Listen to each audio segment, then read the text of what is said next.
humanidad ha enfrentado enfermedades desde épocas inmemorables. En 2019 la humanidad luchó contra el COVID-19 y en la Edad Media se luchó contra la peste negra, pasando entre medias con bastantes enfermedades a lo largo de los siglos. Pero sin duda, de las peores enfermedades que ha luchado y sigue luchando a día de hoy la humanidad es contra los demonios de su cabeza. La depresión acaba de manera silenciosa con cientos y cientos de personas. Pero ahora imagínate una enfermedad donde no consigues estar en sociedad y te reprimes en una habitación para nunca más saber de la humanidad. Hoy vamos a hablar del hikikomori.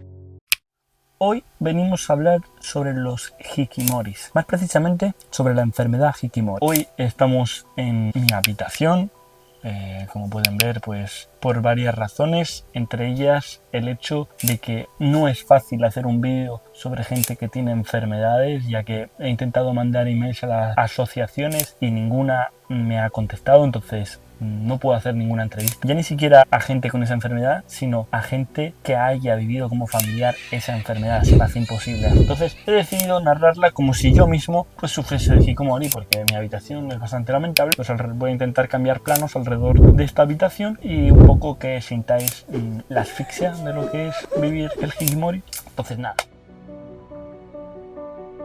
El fenómeno de los hikimoris fue más visible desde los años 90 en Japón, aunque puede tener raíces anteriores. El psiquiatra Tamaki Saito popularizó el término en 1998 para describir a aquellos que se retiraban completamente de la vida social, encerrándose en su habitación por largos periodos de tiempo. Las estimaciones oficiales varían, pero ayudan a dimensionar el fenómeno. Un estudio epidemiológico japonés, la prevalencia vitalicia del hikikomori es de 1,2% de la población. En 2015, una encuesta del gobierno japonés estimó que alrededor de 1,5% de los residentes podrían considerarse hikimori. El gabinete japonés se reportaron 541.000 casos entre edades de 15 y 39 años y en encuestas posteriores se consideró la población de entre 40 y 64 años, detectando 613.000 casos solo en ese rango. Un fenómeno importante emergente llamado en Japón 80-50, muchos hikimori, pues digamos que muchos hikimoris envejecen a la edad de 50 años estando en aislamiento. Mientras sus padres alcanzan los 80 años, hay una crisis familiar y social que se prolonga a largo plazo, pero no hay nadie que pueda llegar a resolver los problemas que tengan ese hikimori en casa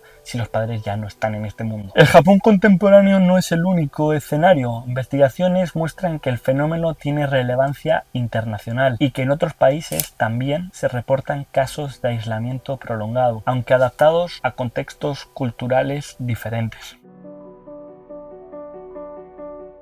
El hikikomori no es simplemente no querer salir de casa. Hay una multitud de contextos sociales, familiares y psicológicos. Vamos por partes. Los factores sociales y culturales. La educación japonesa tiene una estructura muy competitiva, muy fuerte, exámenes de ingreso, presión, expectativas colectivas. Muchas personas con hikikomori evidencian casos de problemas escolares, bullying o rechazo social durante la infancia u adolescencia. También en Japón es bastante clave el tema de la cultura del gaman, es decir, aguantar sin quejarse. Tú tienes un problema, pues te lo comes y para ti dentro intenta no molestar a nadie más con tus problemas, que ya muchos problemas tiene esa persona. Cambios económicos y laborales, la disminución de empleos estables, la precariedad, la transformación de estructura social y la estructura tradicional de trabajo. Todo esto genera incertidumbre para muchos jóvenes. Factores familiares. En muchos casos hay familias con dinámicas disfuncionales, sobreprotección, expectativas excesivas, falta de comunicación. Algunas familias sostienen económicamente al hikikomori, lo que posibilita que la persona no necesite esfuerzo para integrarse. Entonces, cuando estos padres mueran, no habrá nadie que pueda ocuparse de ellos, como os he comentado antes. Estudios han observado que los factores familiares como capacidades de afrontamiento, estilos de comunicación, están relacionados con la gravedad del aislamiento social. Factores individuales y psicológicos. Obviamente, pues muchos de estos hikikomoris presentan ya problemas mentales subyacentes, es decir, depresión, ansiedad, ansiedad social, trastorno del espectro autista, fobias, adicción. Un estudio japonés sobre estudiantes universitarios encontró que quienes experimentan mayor identified distress, es decir, conflictos internos sobre quiénes son, tienden a desarrollar síntomas más severos de hikikomori mientras buscan empleo. Trayectoria diversas. No todos siguen el mismo patrón. En la misma investigación se identificaron varios tipos de desarrollo de síntomas. Algunos empeoran con el tiempo, otros logran evitar el aislamiento social. ¿Cómo vive esta gente? Es una pregunta que nos viene a todos a la cabeza. Obviamente yo no puedo grabar y entrar en casa de un hikikomori porque jamás en la vida alguien que tiene aislamiento social me va a dejar entrar y enseñar. Pero más o menos mi habitación pues es pequeña, está hecha un caos. Es verdad que aquí vivimos dos, así que incluso peor. Pero más o menos os hace la idea de cómo es vivir en un espacio cerrado con aislamiento social. Básicamente, cuando alguien entra en aislamiento social profundo y prolongado, su mundo se reduce a unos cuantos metros cuadrados. Para muchos hikikomoris ese espacio suele ser su habitación, un futón, una mesa con ordenador, poco más. En el criterio académico se considera un hikikomori cuando han pasado más de 6 meses en aislamiento total social, es decir, no ha ido a clase o trabajo, no ha hecho actividades sociales y lleva sin hablar con nadie pues 6 meses. Bueno, hablar sin nadie de persona a persona. Aunque digamos que no salir de casa es el estereotipo. Aunque es verdad, y para ser justo, muchas veces pues a lo mejor sí salen de casa para hacer alguna compra, citas médicas. Sin embargo, su participación social es mínima. Normalmente se ocupa una persona de este hikikomori. No suele salir absolutamente nunca. Pero hay casos que pues no tienes a nadie que te cuide y pues tienes que ir a la cita médica, tienes que hacer la compra. Aunque también a día de hoy puedes pedirla por internet. Y lo dicho, los casos más extremos de hikikomori simplemente es gente que habla por internet con otra gente y pasa su vida y sus años solo en unos pocos metros cuadrados. Vamos a ver un poco cómo sería. Obviamente la vida cotidiana es muy monótona, con una rutina rígida. Noche, pantallas, sueño, silencio. Muchos revierten el ciclo del sueño natural. Se duermen tarde, despiertan de noche. Después de años, pues el mundo exterior da pavor, da muchísimo miedo. Ruido, luces, interacción social, juicios de la gente. Muchos sufren síntomas secundarios. Ansiedad al salir, hipersensibilidad social, pérdidas de habilidades sociales. Vamos a seguir lo que sería una rutina del hikikomori, ¿vale? Básicamente, como he mencionado, el hikikomori duerme de día y vive de noche, ya que la noche pues, les ofrece silencio y anonimato, reduciendo así mucho más el estrés social. Se levantan tarde, a veces al anochecer, y pasan las horas frente al ordenador o el móvil hasta la madrugada. Cuando sienten hambre, sin seguir un horario fijo, obviamente, la comida suele ser obviamente pues instantánea, del 7-Eleven con comidas ya hechas, o ramen instantáneo, o arroces, y suelen pedirlo online o van ellos y se acercan a la tienda. Pero los casos más severos, que no consiguen aguantar absolutamente nada, la presión social, la gente, un familiar, casi siempre la madre, les deja comida en la puerta. Algo más o menos pues como sería esto. Ellos se levantan, les tocan la puerta y tienen la comida ahí fuera. La cogen rápido y se vuelven a encerrar. Eso sería, en pocas palabras, cómo se alimentan ellos. Sus actividades diarias, pues como no salen, suelen ser y suelen girar en torno a lo digital. Navegar por internet de forma anonimata, jugar videojuegos de consola, ver animes, series, ver YouTube, escuchar música o leer manga, en algunos casos incluso programar o escribir historias. Digamos que sin contacto con el mundo exterior, el ordenador se convierte en la ventana, refugio y espejo. El paso de los días se diluye, no hay objetivos externos ni ningún tipo de compromiso, el espacio se reduce, el cuarto, que con el tiempo se llena de objetos acumulados, botellas vacías, cajas, cables, ropa sin lavar. El reloj interno pierde sentido y la noción del tiempo se desdibuja. Ningún contacto social mínimo indispensable, y aunque pueda parecer una vida sin actividad, por dentro hay un intenso diálogo interno, culpa, miedo, vergüenza, pero también fantasía, deseo de control y necesidad urgente de sentido. Algunos se sienten más vivos en la virtualidad que en el mundo real.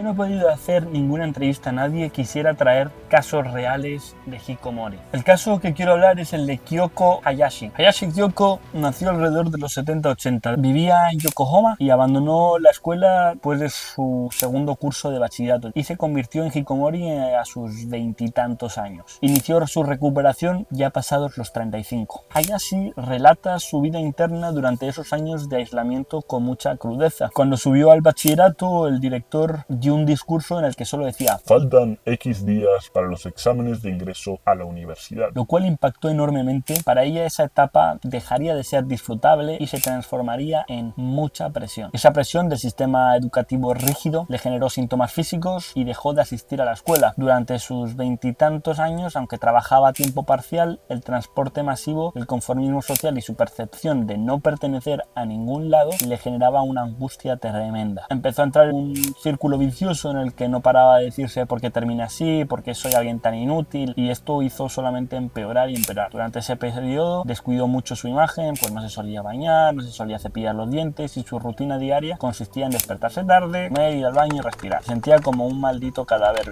sin valor alguno. Pensaba que su vida carecía de sentido. Sufrió sentimientos de ira contra su madre, se culpaba a sí misma y de agotamiento mental continuo. Ella describe esta etapa como vivir en un mundo subterráneo, oscuro, donde no se puede respirar, con un nivel de sufrimiento al que las personas de superficie podrían imaginar, incluso si aparentemente su día parecía fácil, es decir, videojuegos e internet. Hoy en día trabaja en una ONG ayudando a gente a salir de esa enfermedad dura. El proceso de recuperación, a pesar de lo profundo de su aislamiento, Hayashi logró de ese estado, aunque no fue algo rápido ni sencillo, pues después de tocar fondo en su punto más bajo, pues pensó seriamente en suicidio y planificó el método. No fue algo rápido ni sencillo, pero no lo llevó a cabo. Pues empezó a ir a un psiquiatra, la cual con terapia consiguió que cambiase de idea, empezó a relacionarse con redes de apoyo con otros hikikomoris y finalmente aceptó gradualmente su vida. Actualmente trabaja parcialmente en una ONG ayudando a otros hikikomoris a salir de esa enfermedad y colabora en iniciativas como Hikikomori Utsukaigi y Haikinet, entre otras. Y a partir de ahí, desde el bachillerato, es cuando empezó a ser un hikikomori.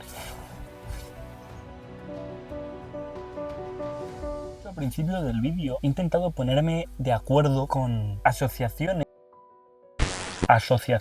y ninguna me ha contestado, entonces no puedo hacer ninguna entrevista que tratan este trastorno. El problema es que nadie quiere hablar sobre ello, ni siquiera los familiares afectados. Todos me han dado respuestas negativas. Pero a pesar de ello, en Japón y en otros lugares se han desarrollado diversas instituciones, programas y asociaciones para ayudar a problemas con aislamiento severo. Se estima que existen más de 50 centros de apoyo comunitario financiados por el gobierno japonés, distribuido por diferentes prefecturas. Estos centros ofrecen servicios como consultas telefónicas para familiares, espacio de encuentro para personas afectadas y apoyo para inserción laboral. El gobierno japonés también ha promovido programas de intervención familiar. Por ejemplo, un programa de 5 días para padres, 5 sesiones semanales de 2 horas, con seguimiento mensual para fortalecer la capacidad del entorno familiar para apoyar al afectado, el hikikomori. Obviamente, pues como todo, hay también recursos privados, ya sea retiros, campamentos de reinserción, digamos que pues reúnen a los hikikomoris para cultivar, para apoyarse uno al otro, para intentar evitar la fobia social. Pero todo esto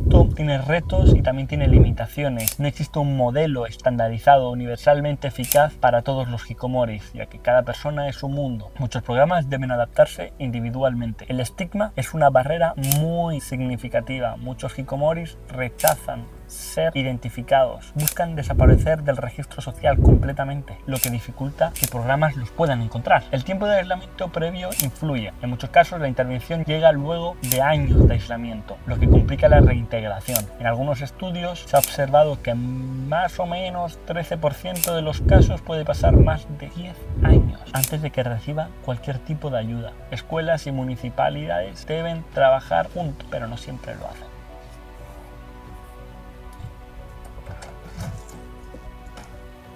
Después de entender cómo es un hikikomori, cómo es su vida, y puede que no vivas encerrado en una habitación, pero todos en algún momento hemos querido desaparecer. Vivimos en una sociedad que exige ser productivo, pero muchas veces olvida enseñar a ser felices. y cuando alguien se detiene lo llamamos hikomori. Hemos visto cómo sería la rutina de un hikomori, he explicado un poco lo que es esa grave enfermedad. Puede que no afecte a tantísima gente, pero sin duda cada día afecta a más gente, cada día es un problema más serio en Japón y se está prolongando a otras partes del mundo, Corea, incluso España está llegando a algunos casos, y muchas veces la gente simplemente no aguanta la presión social que hay hoy en día y podemos llamarles cobardes, podemos llamarles de muchas maneras, pero al final del día no deja de ser una enfermedad con la cual hay que luchar y evitar y ayudar a esa gente que se siente tan diminuta en este mundo. Así que nada, si has llegado hasta aquí, muchísimas gracias, dale like, suscríbete aunque no sea obligatorio y muchas gracias como siempre por ver Buscándome la Vida.